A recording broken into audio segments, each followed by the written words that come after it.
Tonight, new details now on a case that sent shockwaves through our community. That's right. A 12-year-old boy vanished, his body ripped apart by alligators. His mother later arrested.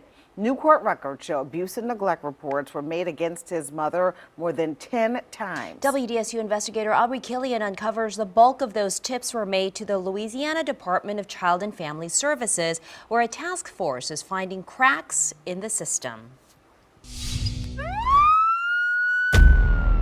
Bryan Vasquez left our world fighting a nightmare, falling through cracks, dead at 12 years old. Everything was discovered when I was 12, so yeah, it's a long time.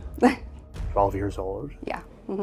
Audrey Westcomb is telling her story so another child doesn't fall through the cracks. I am a survivor of childhood sex trafficking. She sits on the state's task force for the child abuse investigation process. I was trafficked as a child, and they made child sexual abuse material of me.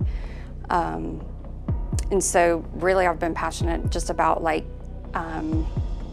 closing gaps. Our investigation into gaps began last year after the death of Bryan. Records show DCFS took Bryan into custody in 2013 because he was in danger. After parenting classes, his mother Hilda received probation and Bryan returned home. Years later, DCFS investigated a report of lack of supervision. And new records regarding Hilda show a sixth and apparent last tip to DCFS was made July 23, 2025. In August, Bryan was found dead in a lagoon, surrounded by alligators. Both arms severed. Hilda arrested again. The new records also show that prosecutors say her children may also be witnesses in this case and at risk of manipulation. Investigators have extensive evidence. DCFS records from 2013 to 2025, children's hospital records, DNA reports, search warrants, jail calls, crime scene photos, protective orders, and school records. DCFS Secretary Rebecca Harris started last August. The same month, Bryan was found dead. We have over 4,300 children in foster care today. Are any potentially being abused right now? In foster care? I would certainly hope not. Harris had that to say last November. By January 1, what will Louisiana potentially see changing? More balanced caseloads for our staff, that we have better relationships with the community and with our judicial and legal systems. Harris said DCFS gets about 50,000 calls in a year for child abuse allegations. We uncovered DCFS was not tracking the number of calls that led to a child being removed, or how many children are returned to a parent after a parent was convicted of abuse. After our investigation aired in November, DCFS told us that would be tracked. So to ensure those changes are being made, we scheduled an interview. Less than 24 hours before our scheduled interview, DCFS canceled, citing an unforeseen scheduling conflict. They did issue a statement reading in part, "The work of protecting children is ongoing and constantly evolving.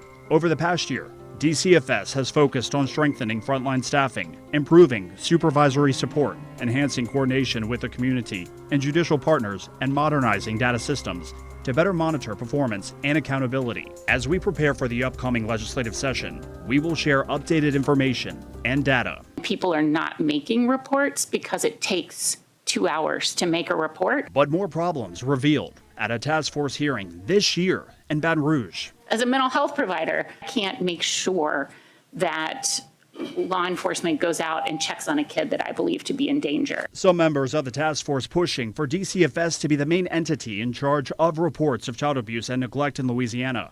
A law enforcement rep working with DCFS in each region of the state, ensuring cases are tracked from start to finish, so kids like Bryan don't fall through the cracks. We think it can be done with technology, rather than putting a person into each region. Brett Hanneman with DCFS is on the task force. Are we really going to fix a problem by making us responsible for this? That's my question.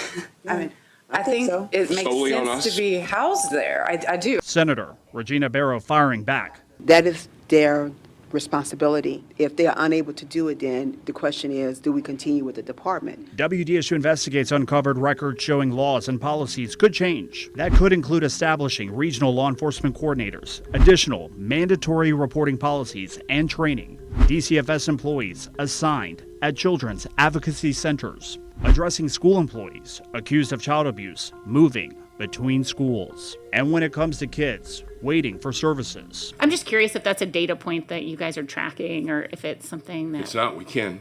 it'd be super interesting. But, yeah, and because I agree think- with you when you brought it up. I didn't even think about that. We've got kids on months of wait. That's disheartening. Which is why people, like Wascom says, she won't stop fighting. What would you tell your 12-year-old self today? That things get better. They might get worse before they get better, but they get better. Aubrey Killian, WDSU Investigates.